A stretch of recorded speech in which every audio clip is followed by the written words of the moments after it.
विघ्नहरन मंगलकरन गणपति देवानां सदा सहाय संकट में तू ही रखे मान।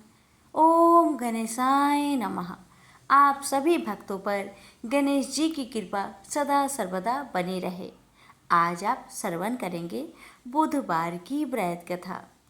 एक बार गणेश जी एक छोटे से बालक के रूप में एक चम्मच में चावल और दूसरे चम्मच में दूध लेकर निकले।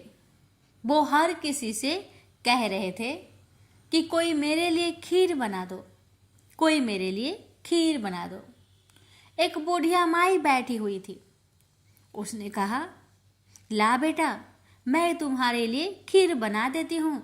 इतना कहकर बुढ़िया माई अपने कमरे में जाकर छोटे छोटे 2 कटोरी लेकर आती है। तब भेष रूपी गणेश जी कहने लगे, दादी माँ, छोटी सी बर्तन से क्या होगा? आपके घर में जो सबसे बड़ा बर्तन हो उसी को लेकर आओ। बुढ़िया माई मुस्कुराकर बच्चे की मन रखने के लिए, उसके खुशी के लिए अपने घर की सबसे बड़ा बर्तन लेकर बाहर आई और बालक गणेश के सामने रख दिया। अब तो बुढ़िया माई की आंखें फटी की फटी रह गई। वह जो थोड़े से चावल थे, 1 चम्मच चावल उस बर्तन में डालते ही बर्तन चावल से भर गया और दूसरे बर्तन में 1 चम्मच का दूध डालने से ही बर्तन दूध से भर गया। ये सब देख बुढ़िया आश्चर्य में पड़ गई। अब इतना होने के बाद भेष रूपी गणेश जी कहते हैं, दादी माँ, मैं नहाकर आता हूँ, आप खीर को बनाकर तैयार कर लो। जब बुढ़िया माई बड़े ही प्यार से खीर को बनाया, बूढ़ी माई के पोते पोती खीर खाने के लिए रोने लगे। बुढ़िया ने कहा, गणेश जी, आपके भोग लगे। इतना कहकर चूल्हे में थोड़ी सी खीर डाली और अपने दोनों बच्चों को कटोरी भर भर कर खीर दे दिया। बूढ़ी माई की पड़ोसन ऊपर से देख रही थी, तो बुढ़िया माई ने सोचा ये पड़ोसन जरूर चुगली कर देगी।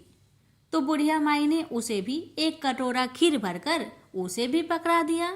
अब होता है ये कि बेटे की बहू चुपके से आई और 1 कटोरा खीर लेकर बड़े प्रेम से खाई और कटोरा को चक्की के नीचे छुपा दिया।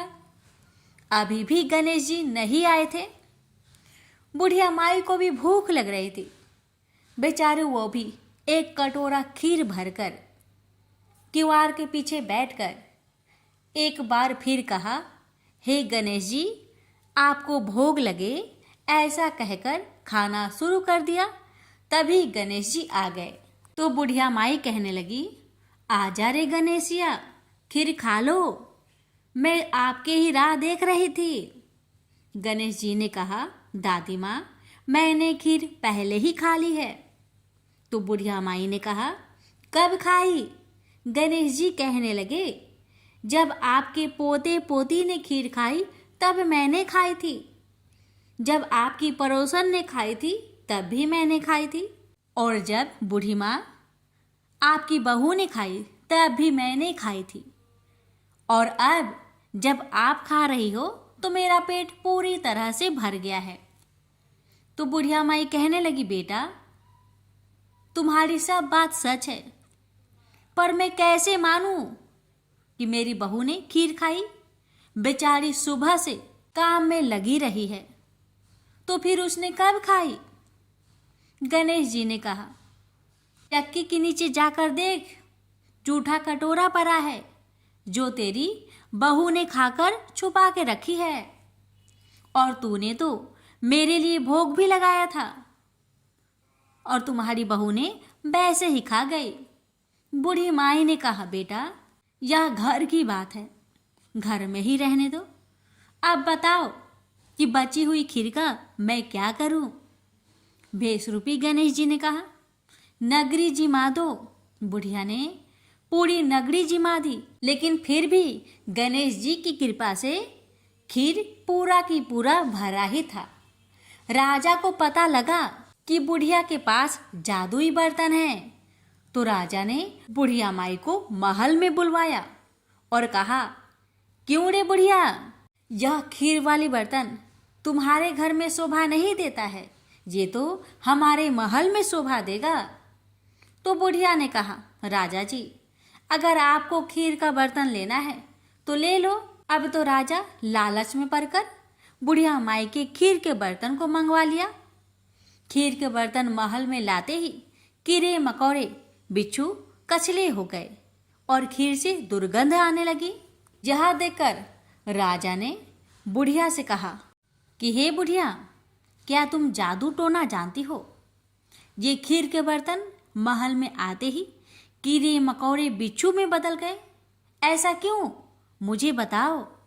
पहले तुम अपने खीर के बर्तन वापस ले लो, फिर मुझे सारी कहानी बताओ। राजा ने जैसे ही वह खीर वाली बर्तन बुढ़िया माई को दिया, वैसे ही बूढ़ी माई के हाथों से लगते ही वह खीर फिर से सुगंधित खीरों में बदल गया। ये देखकर राजा बड़े आश्चर्य में पड़ गया और बूढ़ी माई से कहने लगा, हे बुढ़िया माई, कृपा करके बताओ, ऐसा चमत्कार कैसे? तो बुढ़िया माई ने कहा, हे महाराज, ये बर्तन मुझे गणेश जी ने दिया है और उन्हीं की कृपा से ये खीर के बर्तन खाली नहीं पड़ती। सारी कहानी बताकर बुढ़िया माई राजा से विदा लेकर अपने घर को चली आती है और गणेश जी से कहती है, हे गणेश जी, बची हुई खीर का मैं क्या करूं? गणेश जी ने कहा कि झोपड़ी की कोने कोने में खरा खोदकर गाड़ दो, उसी जगह सुबह उठकर वापस खोदेगी तो धन के 2 चाड़े मिलेंगे। ऐसा कहकर गणेश जी अंतर्ध्यान हो गए और जाते समय भगवान झोपड़ी को लात मारते हुए गए तो झोपड़ी के स्थान पर महल हो गया। सुबह बहू ने फावड़ा लेकर पूरे घर को खोद दिया, लेकिन कुछ भी नहीं मिला। तो बहू कहने लगी, सासू जी, आपकी गणेश जी झूठे हैं। तो सास ने कहा, बहू, मेरे गणेश झूठो नहीं है, ला मैं देखूं। वह सुई लेकर खोजने लगी तो टन टन कर 2 धन के चाड़े निकल आए। बहू ने कहा, सासू जी, आपके गणेश तो साचो ही हैं। सास ने कहा, गणेश जी तो भावनाओं के भूखे हैं। यह गणेश जी जैसे आपने बुढ़िया माई को दिया, वैसे सबको देना। विनायक जी की कहानी कहने वाले, हुक्कार भरने वाले और आसपास के सुनने वाले सबको देना।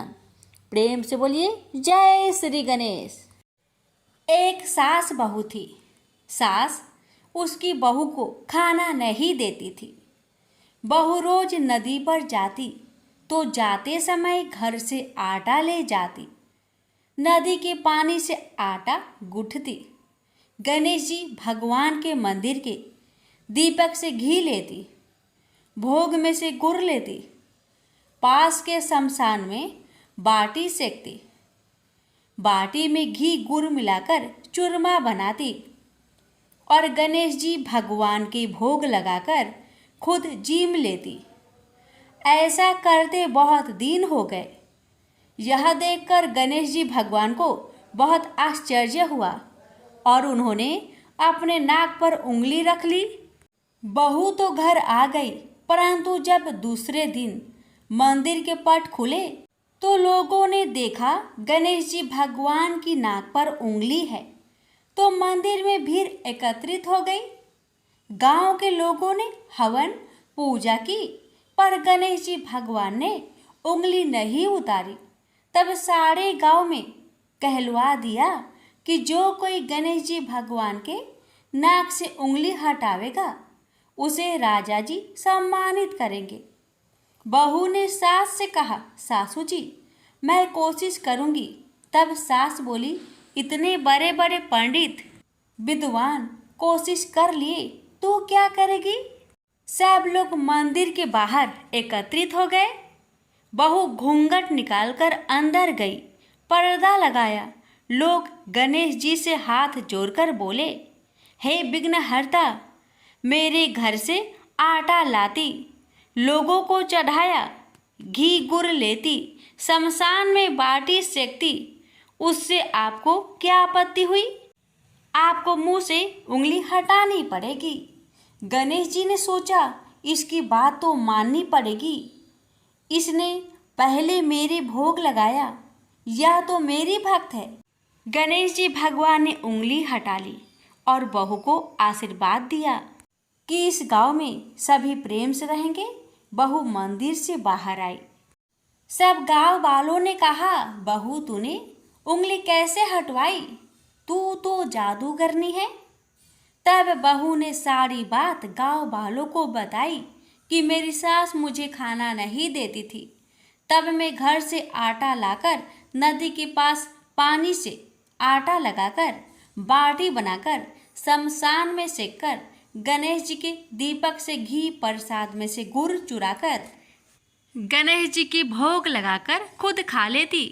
इसलिए गणेश जी को आश्चर्य हुआ और उन्होंने नाक पर उंगली रख ली और मेरी प्रार्थना पर उंगली हटा ली और मुझे वरदान दिया कि अब से इस गांव में सब प्रेम से रहेंगे।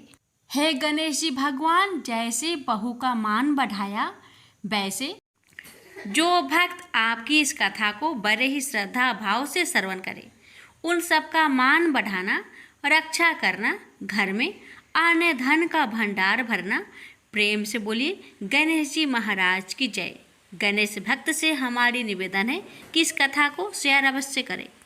एक बुढ़िया माई थी, मिट्टी के गणेश जी की पूजा करती थी। रोज बनाए रोज गल जाए।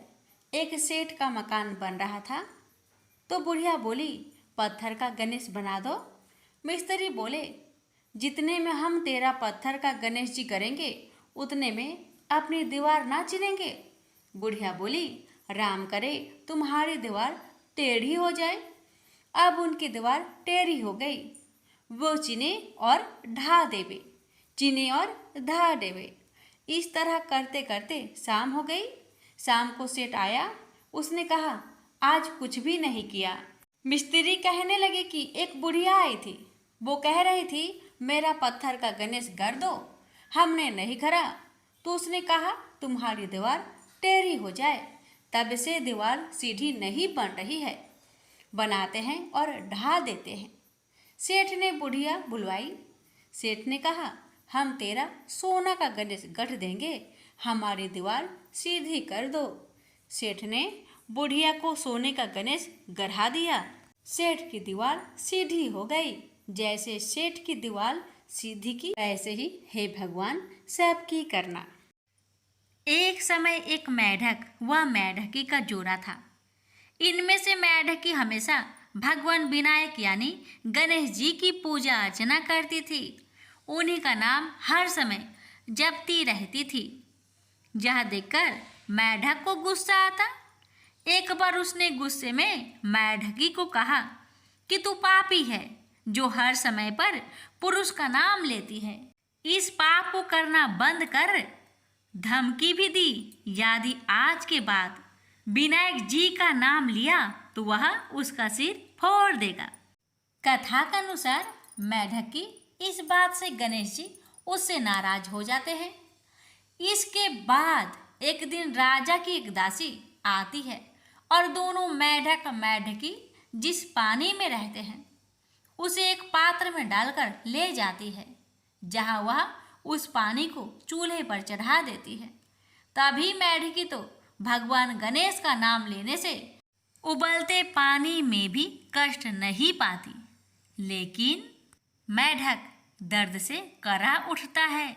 गर्म पानी में भी जब वह मेढकी को बिना कष्ट के देखता है तो वह उससे इसका कारण पूछता है। इस पर वह गणेश जी को ही उसका संकट दूर करने वाला बताते हुए मेढक को भी ऐसा ही करने को कहती है। ये सुन जान बचाने के लिए मेढक गणेश जी का नाम लेने लगता है। इससे गणेश जी प्रसन्न हो जाते हैं। कुछ देर में ही दो सांड लड़ते हुए वहां पहुंचते हैं और चूल्हे पर चढ़े पानी के पात्र को गिरा देते हैं, जिससे मेढक व मेढकी दोनों उस संकट से मुक्त होकर नदी की पाल में गिर जाते हैं।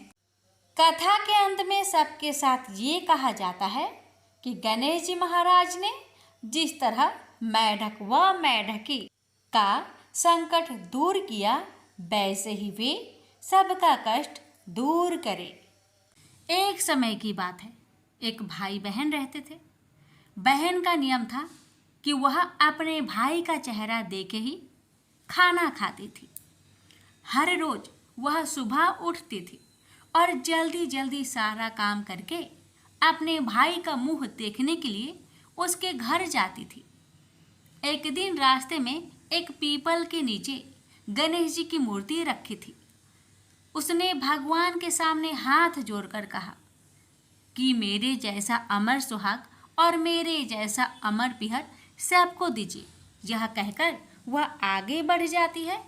जंगल के झाड़ियों के कांटे उसके पैरों में चुभा करते जाते थे। एक दिन भाई के घर बहन पहुंची और भाई का मुख देखकर बैठ गई तो भाभी ने पूछा, पैरों में क्या हो गया है?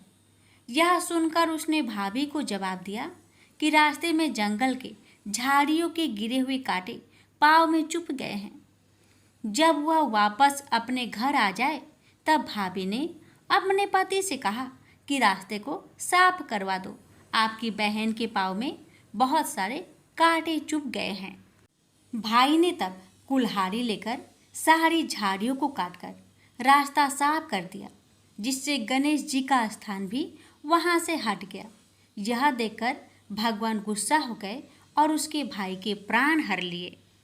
लोग अंतिम संस्कार के लिए जब भाई को ले जा रहे थे तब उसकी भाभी रोते हुए लोगों से कही, थोड़ी देर रुक जाओ, उसकी बहन आने वाली है, वह अपने भाई का मुख देखे बिना नहीं रह सकती, उसका यह नियम है। तब लोगों ने कहा, आज तो देख लेगी पर कल कैसे देखेगी? रोज दिन की तरह बहन अपने भाई का मुंह देखने के लिए जंगल में निकली। तब जंगल में उसने देखा कि सारा रास्ता साफ किया हुआ है। जब वह आगे बढ़ी तो उसने देखा कि सिद्धि विनायक को भी वहां से हटा दिया गया है। तब उसने जाने से पहले गणेश जी को एक अच्छे स्थान पर रखकर उन्हें स्थान दिया और हाथ जोड़कर बोली, भगवान मेरे जैसा अमर सुहाग और मेरे जैसा अमर पिहर सबको देना। और फिर बोलकर आगे निकल गई। भगवान तब सोचने लगे, अगर इसकी नहीं सुनी तो हमें कौन मानेगा, हमें कौन पूजेगा? तब सिद्धि विनायक ने उसे आवाज दी, बेटी इस खेजड़ी की 7 पत्तियां लेकर जा और उसे कच्चे दूध में घोलकर भाई के ऊपर छींटा मार देना, वह उठकर बैठ जाएगा। यह सुनकर जब बहन पीछे मुड़ी तो वहाँ कोई नहीं था। फिर वह यह सोचने लगी कि ठीक है, जैसा सुना वैसा कर लेती हूँ। फिर वह 7 खेजड़ी की पत्तियां लेकर अपने भाई के घर पहुँची। उसने देखा वहाँ कई लोग बैठे हुए हैं, भाभी बैठी रो रही है और भाई की लाश रखी है। तब उसने उस 7 पत्तियों को बताए हुए नियम के तहत भाई के ऊपर इस्तेमाल किया। तब भाई उठकर बैठ गया। भाई बोला बहन से, बोला मुझे बहुत ही गहरी नींद आ गई थी। तब बहन बोली, यह नींद किसी दुश्मन को भी ना आए, और उसने सारी बात अपने भाई को बता दी। तो मान्यता के अनुसार ये है गणेश जी की चमत्कारी कथा। प्रेम से बोलिए गणेश भगवान जी की जय हो।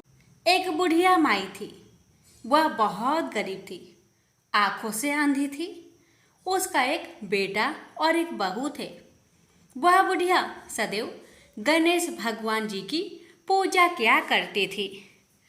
एक दिन गणेश जी प्रकट होकर उस बुढ़िया माई से बोले, बुढ़िया माँ तू जो चाहे सो मांग ले। बुढ़िया माई बोली, मुझे तो मांगना नहीं आता भगवान, कैसे और क्या मांगू? तब गणेश भगवान जी बोले, अपने बेटे और बहू से पूछकर मांग लेना। तब बुढ़िया माई ने अपने बेटे से कहा, बेटा गणेश जी कहते हैं तू कुछ मांग ले, बता मैं क्या मांगू? बेटा ने कहा, माँ तू धन मांग ले। बहू से पूछा तो बहू ने कहा, सासू माँ नाती मांग लो। तब बुढ़िया माई ने सोचा, कि ये तो अपने अपने मतलब की बात कह रहे हैं। अतः उस बुढ़िया ने पड़ोसन से पूछा तो उन्होंने कहा कि बुढ़िया माई, तू तो थोड़े दिन तक जिएगी, क्यों तू धन मांगे और क्या नाती मांगे। तू तो अपनी आंखों की रोशनी मांग ले, जिससे तेरी जिंदगी आराम से कट जाए।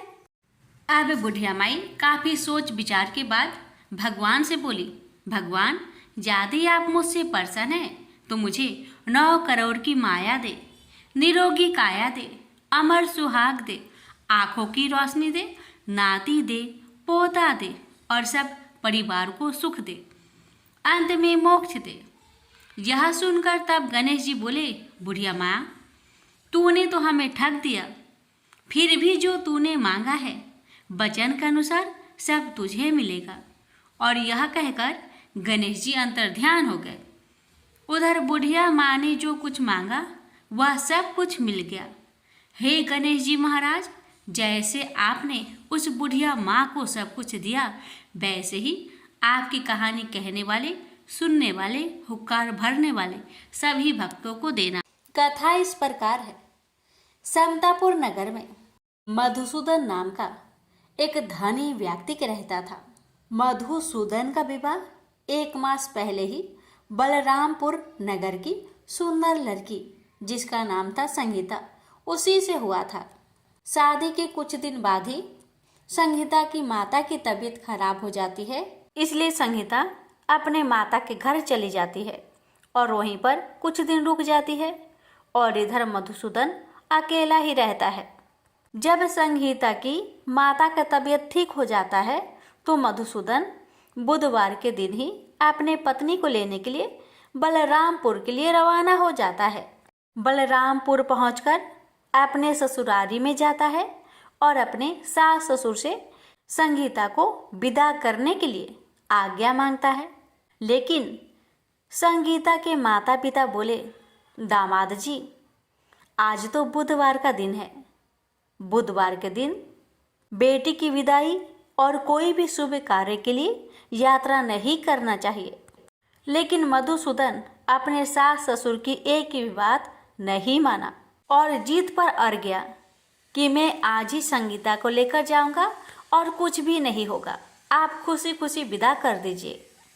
अब अपने दामाद के जीत के आगे संगीता के माता पिता हार मान लेते हैं और अपनी बेटिया को विदा कर देते हैं। अब मधुसूदन और संगीता दोनों जन बैलगाड़ी से यात्रा प्रारंभ करते हैं। 2 कोस की यात्रा के बाद ही उसकी गाड़ी का एक पहिया टूट गया।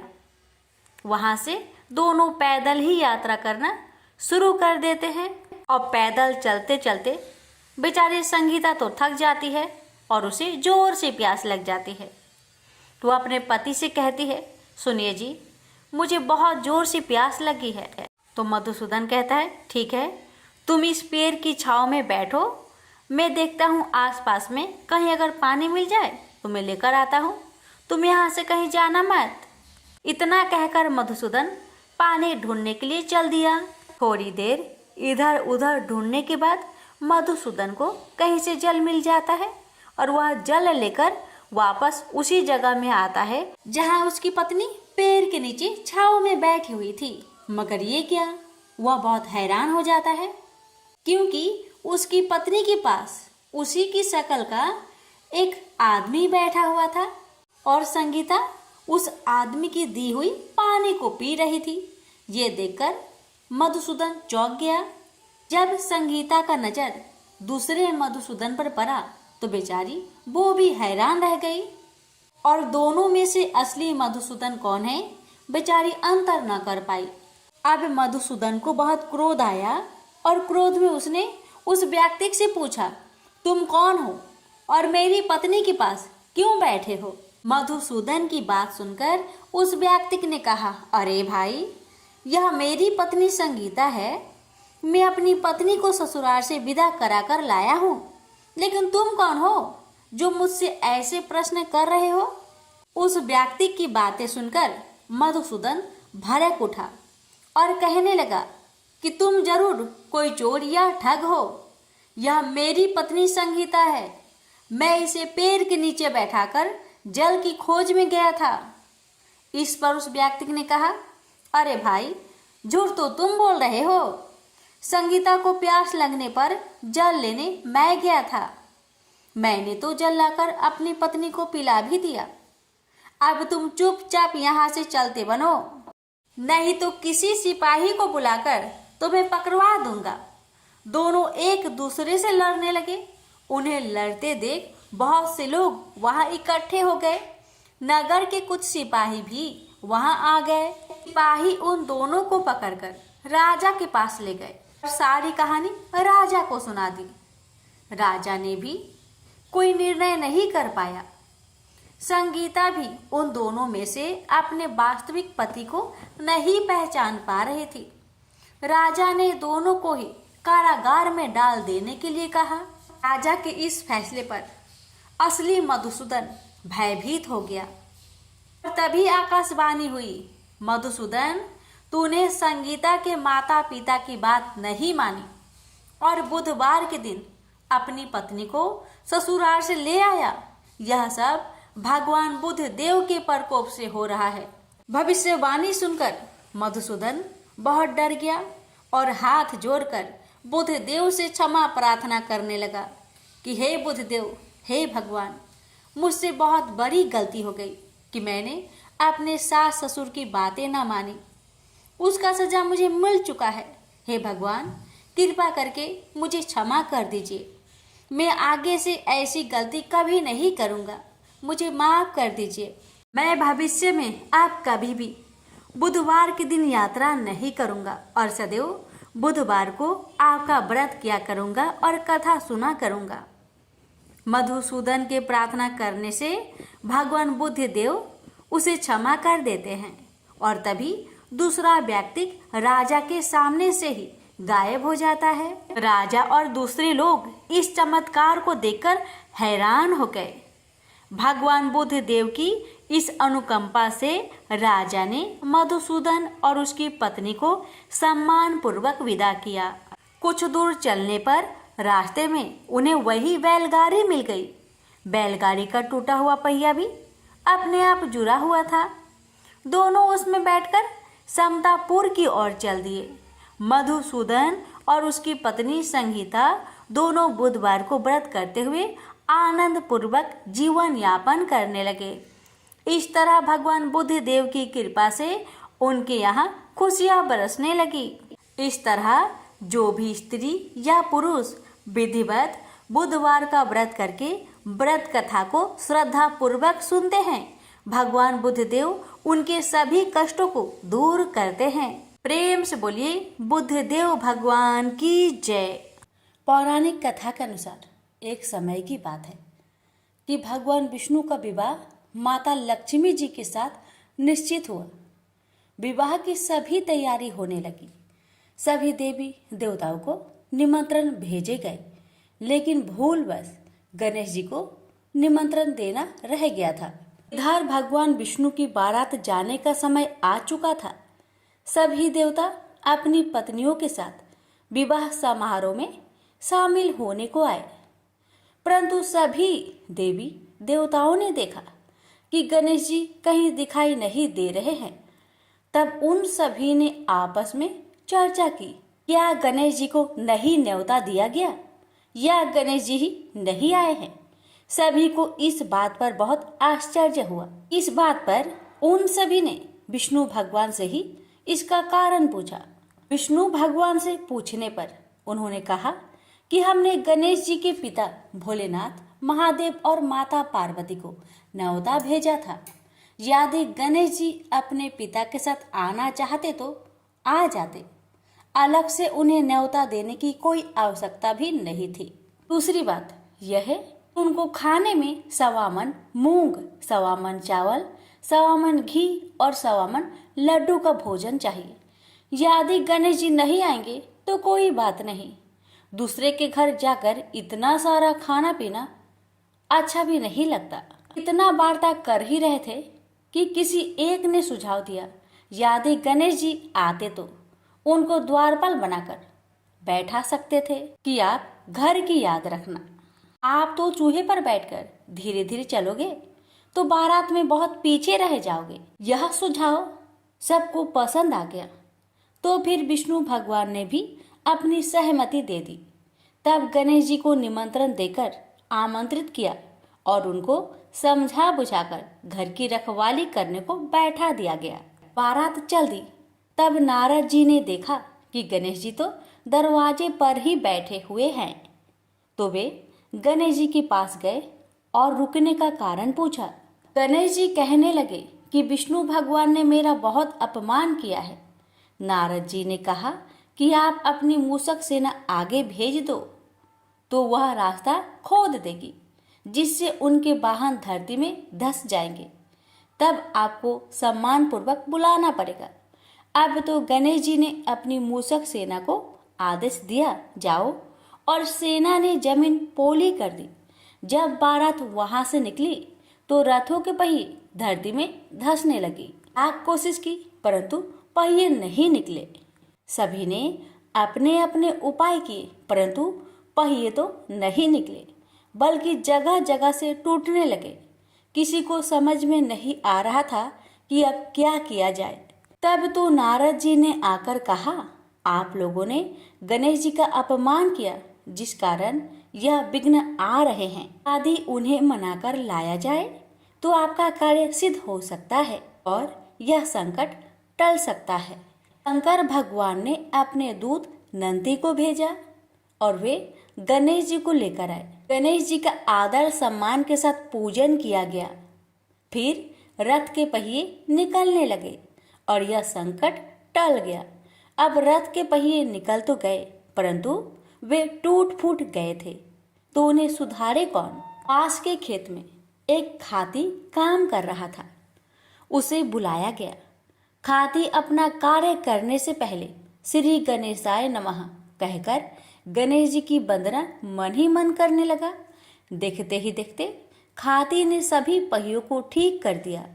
तब खाती कहने लगा कि हे देवताओं, आपने सर्वप्रथम गणेश जी को नहीं मनाया होगा और न ही उनकी पूजन की होगी, इसलिए तो आपके साथ यह संकट आया है।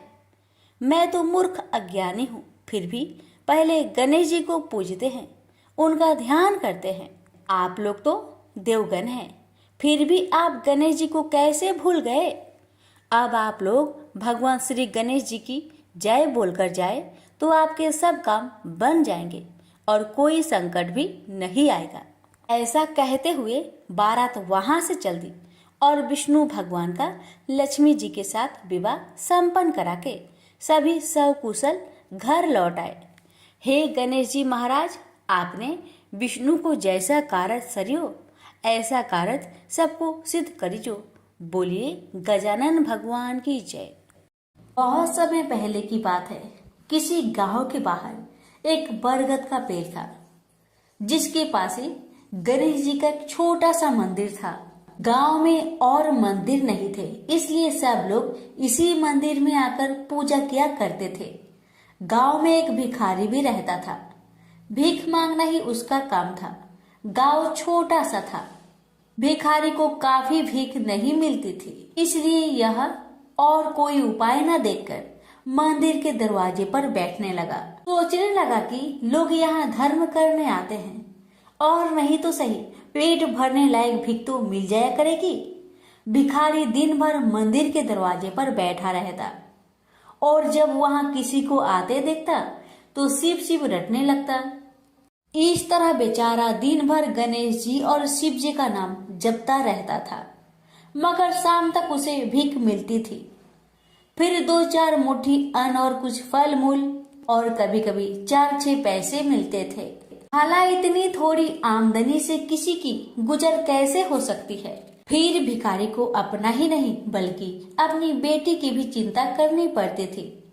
उसकी बेटी का नाम था कमला और वह बड़ी चतुर और बड़ी समझदार थी, मगर चतुराई और समझदारी से तो पेट की आग नहीं बुझती। उसे तो भोजन चाहिए, इसलिए कमला कभी कभी अपने बाप को भोजन पाने के लिए तंग करने लगती थी। उस वक्त भिखारी के दिल पर बड़ी चोट लगती। उसकी आंखें भर आती थी। वह चिंता के समुद्र में डूब उतरने लगता था। गर्मी के दिन थे, दोपहर का समय था। ऊपर आसमान और नीचे धरती धक धक जल रही थी। चारों तरफ सन्नाटा छा रहा था। ऐसे ही समय में महादेव पार्वती लोगों का सुख दुख देखने इस संसार में आए। चलते चलते वे उसी गांव में पहुंचे और गणेश जी के मंदिर के सामने से निकले। भिखारी उन्हें आते देख ओम नमः शिवाय, ओम नमः शिवाय की रटना रटने लगा। भिखारी की यह हालत देख पार्वती जी को बड़ी दया आई। उन्होंने महादेव जी से कहा, भगवान इस भिखारी की तरफ भी तो देखिए, बेचारा कितना दुखी है। देखिए तो कितने प्रेम से आपका नाम जप रहा है, और आप भगवान कितने कठोर है। आपको क्या इस भिखारी पर दया नहीं आई? मैंने सुना था कि लोग बड़े पापी हो गए हैं, वो देवताओं का पूजा नहीं करते, मगर नहीं, आज मुझे मालूम हुआ कि इसमें उनका कोई अपराध नहीं, सब तो देवताओं का अपराध ही है। आप इसी भिखारी को ले लीजिए। बेचारा को आपका नाम लेते लेते बरसों बीत गए, इतने पर भी अभागा पेट भर भोजन तक नहीं पाता। जब देवता ही ऐसे कठोर हो जाएंगे तब कोई काहे उनकी पूजा करेगा। महादेव जी को पार्वती जी की बात लग गई। भगवान बोले, देवी आप असल बात क्या है नहीं जानती, और आप जान भी नहीं सकती, क्योंकि आपका हृदय ही इतना कोमल है कि मैं कहता हूँ देवी आप जिद ना करें, जो हो रहा है उसे होने दीजिए।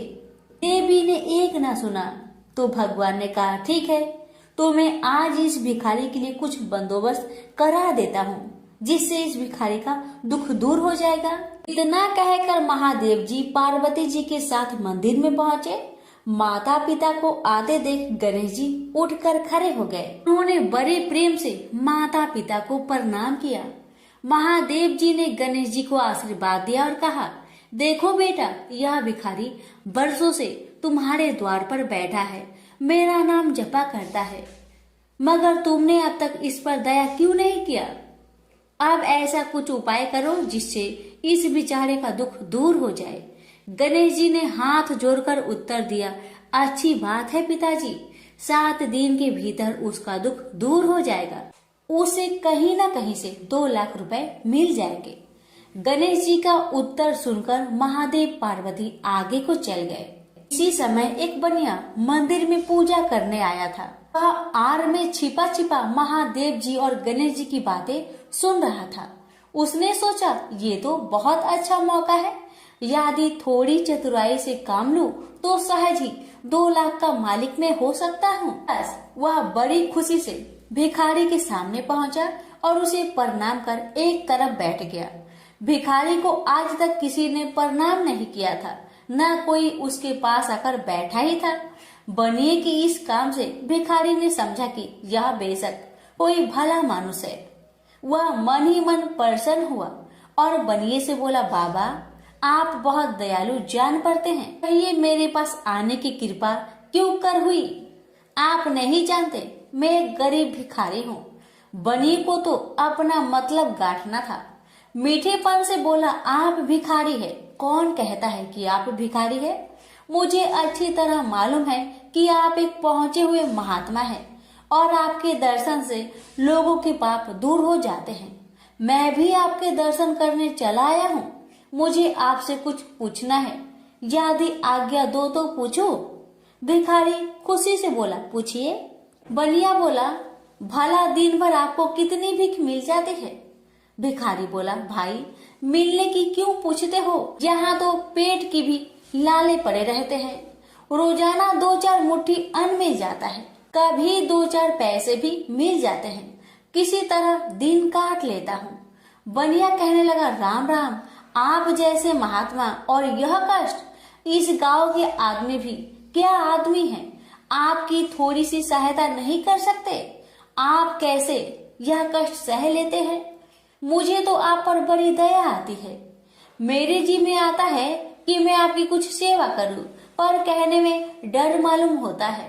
भिखारी बोला, आप मेरी सहायता कर सकते हैं?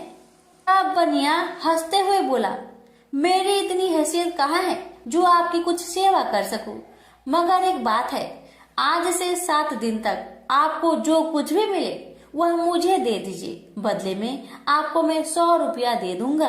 100 रुपये के नाम सुनते ही भिखारी मारे खुशी के उछल पड़ा। उसने सोचा अगर 100 रुपये मिल जाए तो क्या कहना, यहाँ तो 7 दिन में 7 आने के सामान भी न मिले, तब तो 100 रुपये छोड़ देना सरासर बेवकूफी होगी, पूरा गधापन है। मगर इसी समय उसे लड़की की ख्याल आ गई। उसने सोचा अगर मैं 100 रुपया लेकर घर पहुंचा और मेरी बिटिया रानी गुस्सा करने लगी तो पहले मैं उसकी सलाह ले लेता हूँ। बस यही विचार में आते ही उसने बनिए को जवाब दिया, आपने मुझ पर बड़ी कृपा की, मगर मैं अभी कुछ नहीं कह सकता, सोच विचार करके कल कहूँगा। जब बनिया चला गया तब भिखारी ने अपनी बिटिया को बुलाया और उससे सब हाल कह सुनाया। चतुर बिटिया कमला ने फौरन समझ गई कि इसमें जरूर कोई बनिए की शैतानी है। उसने पिता से कहा, बनिया बिना फायदे के क्यों 100 रुपये देने चला? खैर कोई बात नहीं पिताजी, मैं कल उस बनिए से बातें तय कर लूंगी, मगर आप बीच में कुछ ना बोलना। उधर बनिए का बुरा हाल था, रात भर उसके पेट में चूहे उछलते रहे। बड़ी मुश्किल से सवेरा हुआ, बनिए की जान में जान आई। वह हाथ मुंह धोते ही भिखारी के पास आ पहुंचा और छुटते ही बोला, क्या विचार किया आपने? कमला भी बनिए से निपटने को तैयार बैठी थी। बनिए की बात सुनते ही उसने जवाब दिया, सेठ जी हम लोगों ने विचार किया, भला 100 रुपये में क्या होता है, इतना सस्ता सौदा होना मुश्किल है, माफ कीजिए। कमला का उत्तर सुनते ही बनिए पर मानो बिजली गिर पड़ी, और लाख रुपए के लालच छोड़ना भी कठिन था। वह 200 रुपए देने को राजी हो गया। अब तो कमला का संदेह और भी पक्की हो गया। वह समझ गई कि बनिया जरूर किसी भारी लाभ के लिए ही इतने रुपए देना चाहता है। उसने जवाब दिया, सेठ जी इतना सस्ता सौदा और कहीं होता होगा? 100 दो, 100 या 1000 दो, 1000 में तो होता ही क्या है। जो चीज आप कौड़ियों में मोल खरीदना चाहते हैं वह लाख रुपए में भी सस्ती है। यह सुनकर बनिया बहुत घबराया, परंतु उसने अपनी कोशिश जारी रखी। मारे लोभ के वह अंधा हो रहा था, उसको लोभ का भूत सवार हो गया था। उसने 100 दो, 100 से बढ़कर अंत में 50,000 लगा दिए। अब कमला ने सोचा इतने रुपए थोड़े नहीं होते। अब बिटिया कमला ने सोचा इतने बड़े रकम को छोड़ना ठीक नहीं है। उसने बनिए से कहा, खैर आप नहीं मानते तो मैं ही आपकी बात मान लेती हूँ, मगर शर्त यह है कि रुपए अभी मिलने चाहिए। ये शर्तें मंजूर करने में बनिए को क्या उजर थी। वह खुशी खुशी घर लौटा। उसने सोचा 50,000 रुपए देकर 1 लाख लेना कुछ बुरा नहीं है। 2 लाख न सही 1.5 लाख मालिक तो बन ही जाऊंगा। आहा, मेरी तकदीर भी कितनी चोखी है।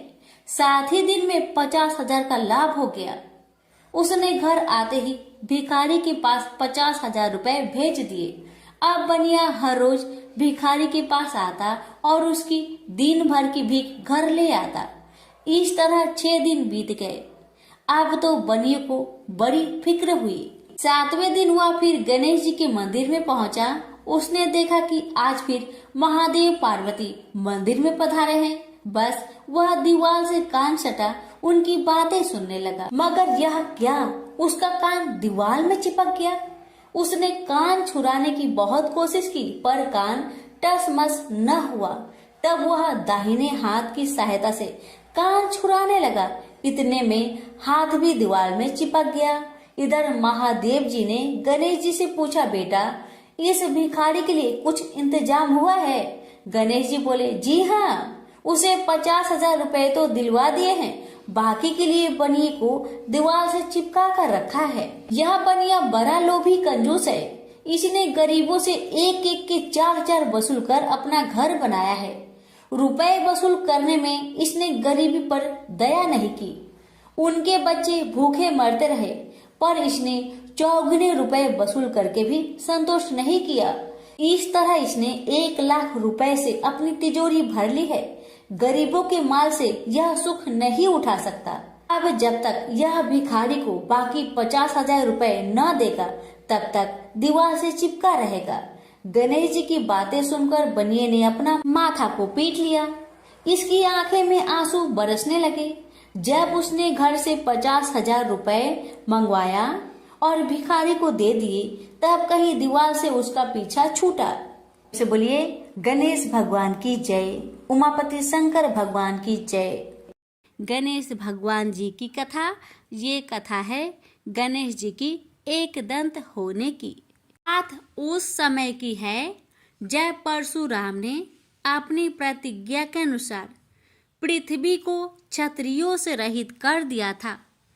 तब वे अपने गुरु भूतनाथ के चरणों में प्रणाम करने और गुरु पत्नी अम्बा तथा उनके नारायण तुल्य दोनों गुरुपुत्र कार्तिकेय और गणनायक को देखने की लालसा से कैलाश पहुँचे। वहाँ उन्होंने अत्यंत अद्भुत कैलाशपुरी का दर्शन किया। अपने गुरु की उस दिव्य पुरी के दर्शन कर उनका नंदन आनंद विभोर हो गए। फिर उन्होंने शिव का 15 योजन ऊंचा और 4 योजन विस्तृत अत्यंत सुंदर आश्रम देखा। परशुराम वहाँ सबसे मिले और उन्होंने सबसे बात की। इसके बाद वे नंदीकेश्वर से आज्ञा प्राप्त कर प्रसन्नता पूर्वक आश्रम के भीतर प्रविष्ट हुए। कुछ ही आगे जाने पर महातपस्वी परशुराम ने बहुमूल्य रत्नों से निर्मित सैकड़ों मंदिर देखे। उन्होंने वहाँ का भीतरी द्वार देखा जो नाना प्रकार की चित्रकारी से चित्रित तथा हीरे मोतियों की गुथी हुई मालाओं से अत्यंत शोभ्यमान था। परशुराम ने द्वार के बाएं भाग में अपने गुरुपुत्र कार्तिकेय को देखा और दाहिने ओर पार्वती नंदन गणेश तथा शिव पार्वती का अवलोकन किया। वे वहाँ रत्नाभरण भूषित बहुमूल्य रत्नों से बने सिंहासनों पर आसीन थे। परशुराम सबसे मिलते और प्रेम पूर्वक बात करते हुए प्रसन्नचित चित्त से आगे बढ़े ही थे कि गणेश ने उन्हें देखकर कहा, शूलपाणी इस समय शयन कर रहे हैं। मैं उन परम प्रभु की आज्ञा प्राप्त कर तत्काल तुम्हें साथ ले चलूंगा। बस इतनी देर रुक जाओ। परशुराम ने गणेश के सम्मुख खड़े खड़े उत्तर दिया, बंधुवर, मैं अपने गुरु शिव व माता पार्वती के दर्शन करना चाहता हूँ। मैं उनके चरणों में प्रणाम कर अभी लौट जाऊंगा। गणेश ने उन्हें अनेक प्रकार से समझाते हुए कहा, इस समय भूतेश्वर शिव एवं माता पार्वती अंतःपुर में है, अतएव अभी आपको वहाँ नहीं जाना चाहिए। परम गुरुदेव शिव एवं माता पार्वती के चरण कमलों के दर्शन करने का मेरा सहज अधिकार है। परशुराम अपने आग्रह पर दृढ़ थे, किंतु गणेश उन्हें अत्यंत विनय पूर्वक समझाते रहे। मैं तो परम पिता शिव एवं माता पार्वती के दर्शनार्थ जाऊंगा ही। यह कहकर परशुराम आगे बढ़ना ही चाहते थे कि गणेश ने उन्हें रोक दिया। 21 बार पृथ्वी को क्षत्रियों से रहित करने वाले भृगु नंदन कुपित हो गए और उनका गणेश से विवाद ही नहीं हुआ, हाथापाई भी होने लगी। कुमार कार्तिकेय ने उन्हें समझाने का प्रयास किया, किंतु क्रोध परशुराम ने उन्हें धक्का दे दिया, जिससे वह गिर गए। शिव पुत्र गणेश ने उठकर परशुराम की ओर डंडा के लिए उनकी भर्त्सना की, तो क्रोध परशुराम ने अपना तीक्ष्ण परशु उठा लिया।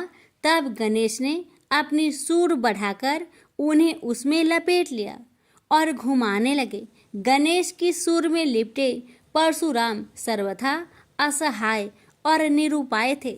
गणेश के योग बल से परशुराम अस्तंभित रह गए। गणेश ने परशुराम को सप्तद्वीप, सप्त पर्वत, सप्त सागर, भूलोक, स्वर्गलोक, जनलोक, ध्रुवलोक, गौरीलोक और शंभुलोक में घुमाते हुए समुद्र में फेंक दिया।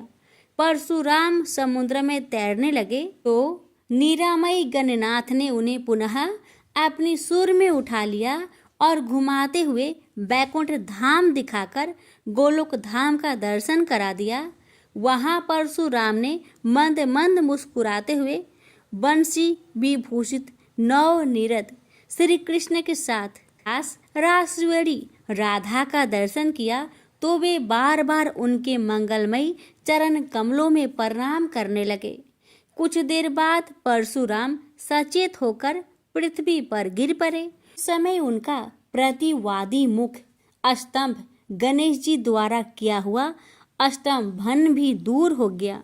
तब उन्होंने अपने अभीष्ट देवता श्री कृष्ण के जगत गुरु शिव द्वारा प्रदत्त परम दुर्लभ स्रोतम एवं कवच का स्मरण किया और संपूर्ण शक्ति से सूर्य की प्रभा के तुल्य तीक्ष्णतम अपने परशु से गौरी नंदन पर प्रहार कर दिया।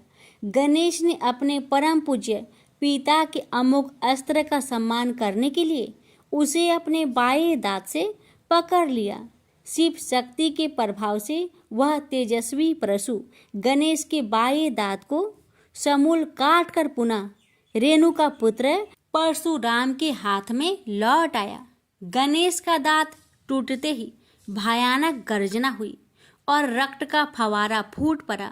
मुंह से निकलकर रक्त से सना दांत भूतल पर गिर पड़ा। उस समय धरित्री कांप उठी। यह दृश्य कार्तिकेय, क्षेत्रपाल आदि पार्षद तथा शून्य में देवगण अत्यंत भयभीत होकर हाय हाय करने लगे। कैलाशवासी डर से मूर्छित हो गए। निंद्रापति सुधत्मा शिव की निंद्रा भंग हुई। बेटा यह क्या हुआ? दौड़ी हुई पार्वती आई तो उन्होंने अपने पुत्र गणेश के टूटे दांत तथा रक्त से सने हुए मुंह को देखा और देखा कि उनके हृदय खंड गणेश क्रोध शून्य परम शांत लज्जा से सिर झुकाए खड़े हैं। अत्यंत व्याकुल होकर उन्होंने स्कंद से पूछा, क्या बात है? यह कैसे हुआ? स्कंद द्वारा संपूर्ण वृत्तांत सुनकर पार्वती अत्यंत क्रोध हुई और अपने प्रिय पुत्र गणेश जी को सीने से लगाकर रोती हुई शिव से बोली, मेरे पुत्र गणेश और आपके शिष्य परशुराम में किसका दोष है? आप ही निर्णय करें। फिर माता पार्वती ने अपने सम्मुख परशुराम को शिव के प्रमोदक द्वारा चरण कमलों की निर्भयता पूर्वक सेवा करते हुए देखकर कहा, हे महाभाग राम, तुम योगियों के गुरु देवाधिदेव महादेव के शिष्य हो। तुम शुद्ध मन वाले हो। तुम्हारी अशुद्धता का कारण मेरी समझ में नहीं आ रहा। तुमने करुणामय गुरु से अमोघ परशु प्राप्त कर पहले तो उसकी क्षत्रिय जाति पर परीक्षा की और अब गुरु पुत्र पर परीक्षा की है। श्रुति गुरु दक्षिणा देने का निर्देश करती है और तुमने अत्यंत निर्दयता पूर्वक गुरु पुत्र का समूल एक दांत ही नष्ट कर दिया। अब इसका सिर भी काट डालो।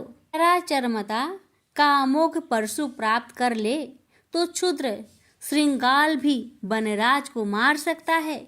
इतना कहकर क्रोध से भगवती पार्वती परशुराम को मारने के लिए प्रस्तुत हो गई।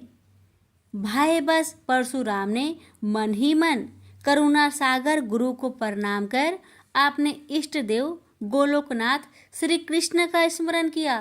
तभी पार्वती ने अपने सम्मुख एक बौने ब्राह्मण बालक को देखा।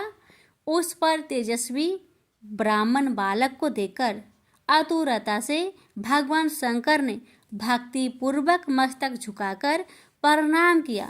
उसके बाद माता पार्वती ने भी उसे प्रणाम किया। परम तेजस्वी ब्राह्मण बालक ने शिव एवं पार्वती को शुभ आशीर्वाद प्रदान किया। यह दृश्य देखकर कैलाशवासी बालक बालिकाएं भयभीत एवं चकित हो गए। फिर भगवान शंकर ने उनका पूजन किया।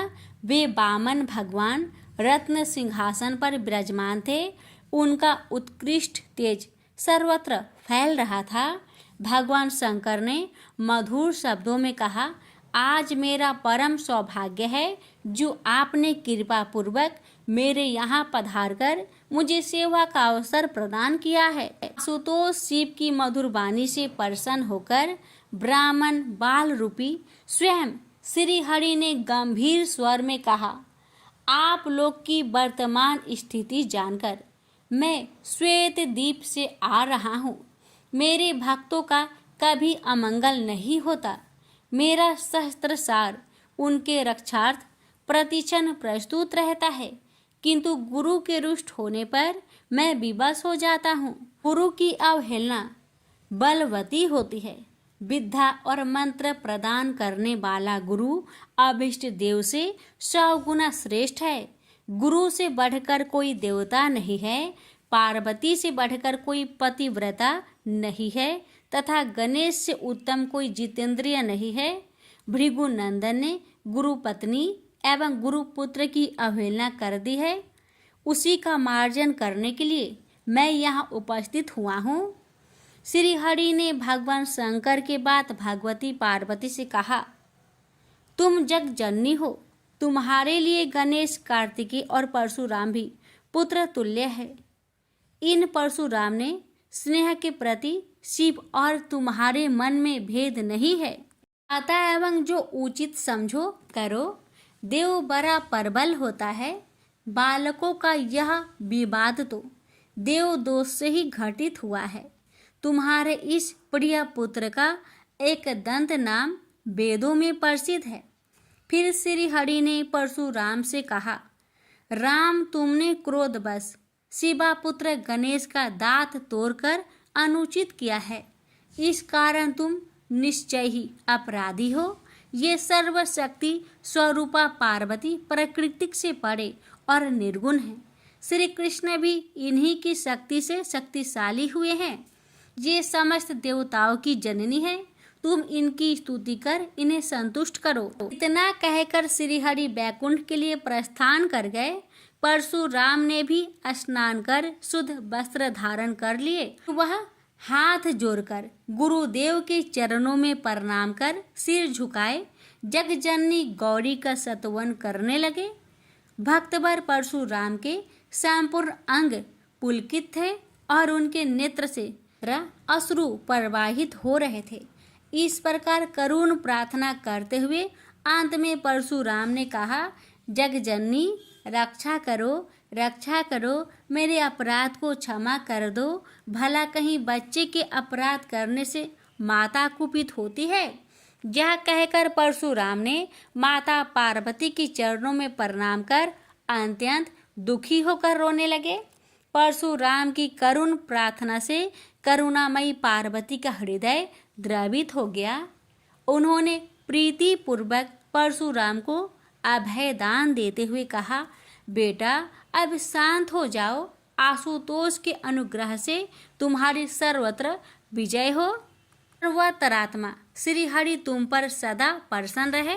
गुरुदेव शिव में तुम्हारी भक्ति सुदृढ़ रहे। तुम अमर हो जाओ। इसी प्रकार दयामयी पार्वती ने परशुराम को आशीर्वाद दिया और वे अपने अंतपुर में चली गई। उस समय वहां श्री भगवान के मंगल नाम का उच्च घोष होने लगा। फिर परशुराम ने एकदंत गणेश का स्तवन किया और गंधे, पुष्प, धूप, दीप एवं तुलसी रहित नैवेद्य आदि से लंबोदर की प्रीति पूर्वक पूजा की।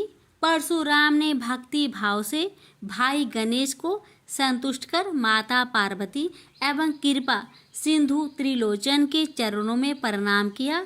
फिर उन्होंने गुरु की आज्ञा प्राप्त कर प्रसन्नता पूर्वक वहां से प्रस्थान किए। प्रेम से बोलिए गौरी पुत्र गणेश भगवान की जय। हर हर महादेव। माता पार्वती की जय।